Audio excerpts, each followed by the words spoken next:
Yo les amis, j'espère que vous allez bien. On se retrouve pour le débrief de cette finale de Ligue des Nations entre le Portugal de Cristiano Ronaldo et l'Espagne de Lamine Yamal. Je viens de passer un moment incroyable les amis. Le match était fou, plein de tensions, de rebondissements. Le Portugal qui en première mi-temps avait beaucoup de mal à poser leur jeu. L'Espagne les dominait comme jamais. À la mi-temps, ils sont rentrés dans les vestiaires, ils ont fait quelques réajustements. Ils sont venus en deuxième mi-temps et ils ont commencé à prendre le dessus sur l'Espagne. Même si par moment dans cette deuxième mi-temps là, l'Espagne dominait, le Portugal se créait quand même beaucoup plus d'occasions qu'en première mi-temps. Franchement les gars, le match était incroyable. Surtout les prolongations. Parce que moi aujourd'hui, j'étais portugais. Oui, étant donné que la France est éliminée, moi j'étais portugais, j'étais pour Cristiano Ronaldo. Et en plus de ça, aujourd'hui, il est buteur. Mais quelle manière de terminer. Quelle manière de prendre sa retraite. Bon, il n'a pas encore pris sa retraite, mais vous comprenez où je veux en venir. Parce que là, il a maximum 2 ans avec nous. Même 2 ans, c'est trop long. Ce qui m'a plu dans ce match-là, c'est qu'il y avait beaucoup de duels à regarder. Déjà, il y avait le choc de génération entre Cristiano Ronaldo d'un côté et Lamine Yamal de l'autre côté. Dites-vous que le fils de Cristiano Ronaldo a seulement 2 ans de moins que Lamine Yamal. C'est presque son enfant. Et là, aujourd'hui, il a joué contre le petit et il a battu. Moi, c'est ce que je craignais parce que dites-vous qu'après aujourd'hui, Lamine Yamal, la prochaine finale qu'il va jouer, ça sera la finalissima. Et ça sera contre qui? L'Argentine de Lionel Messi. Donc imaginez une seule seconde si Cristiano Ronaldo perdait face à ce gamin-là. Et en plus de ça, imaginez si Lamine Yamal avait pondu une masterclass aujourd'hui. Heureusement que Nuno Mendes était là. Pour vraiment le cadenasser. Ça même, on va en parler plus tard. Donc Cristiano Ronaldo aujourd'hui, il était obligé de gagner parce que là, on parle soit de son avant-dernière compétition avec le Portugal ou la dernière. Donc il n'avait pas d'autre choix que de gagner. Et ce qui me fait encore plus plaisir, les amis, c'est le fait qu'il est marqué. L'Espagne a d'abord ouvert le score en première mi-temps dans un cafouillage. Et juste après, Nuno Mendes s'est occupé de l'égalisation. Mais quel but de Nuno Mendes. Le gars, il a pris le ballon, il est allé tout seul. Il a traversé le terrain, il est parti tout seul. Il a allumé les cages. Le frérot, comment il s'appelle, Unai Simon, il n'a rien vu. C'était impossible d'arrêter. Aujourd'hui, Nuno Mendes, je pense qu'il a activé un truc. Je sais pas ce qu'il a activé, mais moi, je l'ai jamais vu comme ça. Le gars, il était trop fort. Et ça, c'est grâce à Luis Enrique.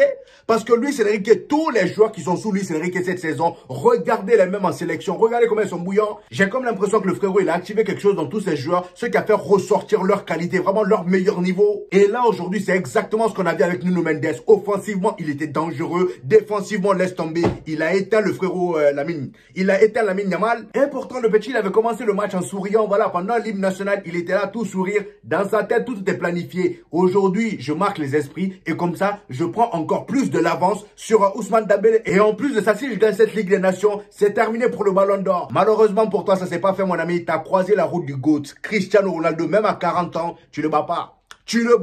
Je t'ai dit tes histoires de story là. Parce que oui, les amis, Lamine Yamal, il avait encore lâché une story. Voilà, je crois que c'était hier. Hein. Oui, il a lâché une story où il a montré sa célébration devant les supporters. Il aime bien teaser, on aime ça. C'est pourquoi moi aussi j'aime Lamine Yamal. Parce que le gars, il sait faire vivre le football. Ça, y a pas de souci. Mais sur TikTok, j'avais prévenu. J'avais dit, Lamine Yamal, tes histoires de défier tes adversaires là, tu vas tomber sur quelqu'un qui va te tabasser sale. Et aujourd'hui, c'était le cas. Cristiano Ronaldo. Parce que lui, c'est le maître des défis. Tu le défies pas, tu le défies, il répond. Et aujourd'hui, il a répondu. Même si oui, on est tous d'accord, hein, Cristiano Ronaldo, son match n'était pas non plus extraordinaire. Il s'est contenté à jouer de manière simple et ça a été efficace. Il a été là au moment où il fallait. Ça, c'est Cristiano Ronaldo. On le connaît pour ça. Et si aujourd'hui, il a marqué son 35e but de la saison, c'est pas pour rien, c'est pas anodin. Il sait s'adapter à des situations, même si par moment, il y a ces années de 2008 là qui débarquent dans sa tête. Voilà, il commence à faire des passements de jambes statiques en étant dans la même position et ensuite il fait la passe. On s'en fout, c'est pas grave. Au moins, il essaie de faire quelque chose. Toute sa première et sa deuxième mi-temps, c'était il contrôle, il fait la passe. Ou parfois même, il contrôle pas. Dès qu'il reçoit la balle, il remet. Un jeu de pivot pur et dur. Et pour vous dire à quel point j'ai été impressionné par cette équipe du Portugal, les amis, c'est qu'en début de match, là, les 10 premières minutes, façon dont l'Espagne jouait là dans ma tête, je me suis dit, le Portugal,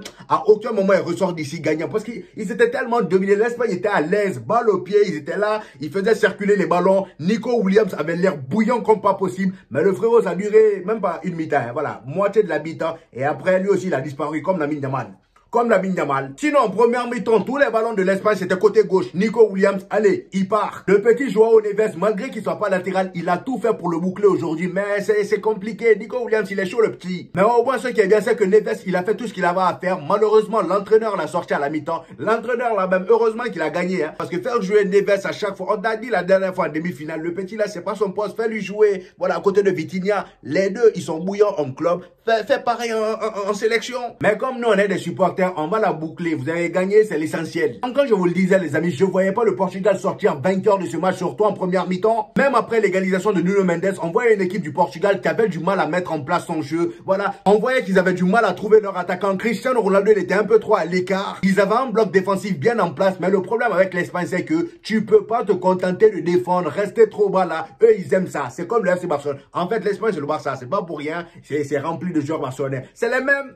C'est les mêmes. Toutes les fois où le Portugal s'est fait dominer aujourd'hui, c'est les moments où ils ont laissé jouer l'Espagne. C'est à ces moments-là. Mais à chaque fois qu'ils ont essayé de presser, les amis, dans le football, le pressing, c'est très important. C'est pas pour rien que, voilà, ce petit côté-là revient dans la plupart des matchs. Même dans le match de l'équipe de France, on voit que sans pressing, c'est compliqué. Tu te fais dominer. Et en plus de ça, si tu as une équipe en face qui sait jouer le ballon comme l'équipe d'Espagne, tu te fais bouffer. C'est à ces moments-là que l'Espagne prenait le dessus sur le Portugal. Mais en deuxième mi-temps, ils ont compris ça. Ils ont commencé à presser de manière stratégique en deuxième mi-temps. Sans oublier qu'à la 45e minute, à la fin de la première mi-temps, sur une magnifique passe décisive de Pedri. Pedri a sorti un gros match, hein, mais lui aussi, on va en parler plus tard. Son match était juste incroyable. Le gars, il lâche une magnifique passe décisive à Oyarzabal. Le gars, il vient. Il y a, comment ça s'appelle, Ricardo Rodrigo, le gardien du Portugal, là. Le gars, il sort sur lui. Mais le frérot, il s'est même pas cassé la tête. Il a juste touché le ballon. Le ballon est parti dans les cages, direct. C'est à partir de là, je me suis dit, c'est foutu pour le Portugal. Parce que déjà, dans le jeu, tu te fais dominer. Et en plus de ça, avant même le coup de sifflet de la mi-temps, tu te prends un but comme ça, c'est mort, ça te démoralise pour la deuxième mi-temps. Mais en fait, ça, c'était sans compter sur leur mental et l'intelligence de leur entraîneur. On a beau le critiquer, mais le frérot, aujourd'hui, vraiment, ce qu'il a fait, c'est juste énorme. Je sais pas quel genre de consigne il a donné à ces joueurs, mais la deuxième mi-temps, ils ont trop bien géré l'Espagne. Ça a commencé à se créer des occasions par-ci, par-là, et là, d'un coup, le fils à Luis Enrique,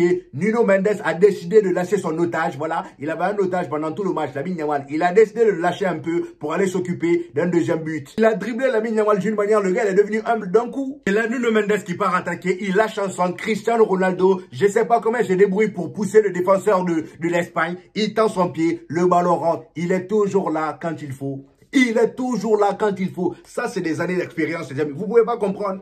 Lamine Yamal, tu peux pas comprendre. Et c'est là même Lamine Yamal a assisté en direct aux célébrations qu'il fait souvent au Classico. Voilà. Là, on a le fondateur de tes célébrations que tu fais, mon ami. Même la célébration que tu as fait en demi-finale, là, c'est lui qui l'a créé. Cristiano Ronaldo qui égalise pour le Portugal, les amis. Je suis tellement heureux pour lui parce que le gars, il a longtemps été critiqué. Même avec le Portugal, il y en a plein qui disaient, oh, pourquoi cet entraîneur, il continue à titulariser Cristiano Ronaldo? Parce que c'est vrai que Cristiano Ronaldo, à ses 40 ans, il n'a plus les mêmes vitesses, les mêmes points de vitesse que lorsqu'il avait 28 ans. C'est normal, c'est l'âge, mais le gars, il est toujours efficace. Il est toujours aussi efficace. Il n'y a qu'à voir, buteur en finale, buteur en, comment ça s'appelle, en demi-finale, il a toujours été décisif. C'est pourquoi quand il a marqué, il a encore fait ça, sa célébration. Il a fait sa célébration et Lamine Yamal était là en train de le regarder. Je me dis, oh mon pauvre, tu pensais pouvoir battre ce gars-là? Non. Tu pouvais pas le battre. Imaginez le calvaire, s'il vous plaît, ce qu'on allait se prendre par les fans de Lionel Messi là. Oh, Lamine Yamal, il a rencontré Cristiano Ronaldo, il a battu. Maintenant, à la finalissima, Lionel Messi le tabac. Parce que je suis sûr et certain que l'Argentine, ils vont goumer l'Espagne. Parce que si Lionel Messi s'énerve là-bas aussi, c'est mort même pour. C'est foutu pour eux. Non, vraiment, Cristiano Ronaldo aujourd'hui, encore une fois, a pris ses responsabilités. Maintenant, parlons de Lamine Yamal. Franchement, les amis, je suis toujours le premier à encenser Lamine Yamal. Quand il fait des gros matchs, je suis toujours le premier à parler. Ben, sur ce match-là, vraiment, il a pondu une bouse. Faut se dire la vérité, les amis. Sur ce match-là, il a vraiment été inexistant. Au début, en première mi-temps, il faisait ses passes habituelles là qu'il fait au FC Barcelone, c'est-à-dire les passes qu'il fait intérieures là, ça part tomber devant le gardien là. Ça, c'était très dangereux par contre. Il a réussi à créer quelques petites occasions avec ça, mais malheureusement, ils n'ont pas réussi à marquer. Et le problème, c'est que Lamine Yamal, c'est quelqu'un, quand tu le laisses de l'espace, surtout sur son pied gauche là, à chaque fois, quand il rentre sur son pied gauche et qu'il a de l'espace, il t'allume. Et là, les Portugais, ils l'ont étudié. Nuno Mendes ne laisse même pas le temps de souffler. Non, non, non. Il ne laissait pas de temps. Il est plus rapide que Lamine, il est plus physique que lui, et techniquement, Nuno Mendes n'est pas à la ramasse. Il n'y a qu'à voir comment il dribble Lamine Yamal avant d'aller faire le centre sur lequel Cristiano Ronaldo il marque. Nuno Mendes aujourd'hui, il a cadenassé, et franchement, il était en prison, Lamine. Libérez-le même, le match est fini. Faut le libérer, parce que là, c'est plus possible. Pour ne pas que la police vienne nous attraper, parce que le petit, il est encore mineur. Il est encore mineur, là, c'est abus sur mineur. Franchement, faut se dire la vérité, Nuno Mendes, il a quel âge? Vraiment, mon pauvre Lamine, je sais que t'es dégoûté, parce qu'aujourd'hui, les amis, lorsqu'on l'a sorti pour les prolongations, là, le gars, il était dégoûté. Et c'est compréhensible, parce que lui, dans sa tête, il voulait marquer les esprits aujourd'hui pour le ballon d'or à venir, mais malheureusement, ça s'est pas passé comme prévu. Et là, la prolongation arrive, les amis. C'est là même le Portugal a pris définitivement le dessus sur l'Espagne. L'Espagne, j'avais l'impression qu'ils étaient déjà morts. Voilà, le Portugal, déjà, les remplaçants qui sont rentrés. Leao, qu'est-ce qu'il est chaud. Raphaël Leao, quand il veut, les amis, sur son côté là, il n'y a personne qui le teste. Le gars, il est trop fort. Il est rentré, malheureusement, pour l'Espagne, le pauvre Pedro Porro.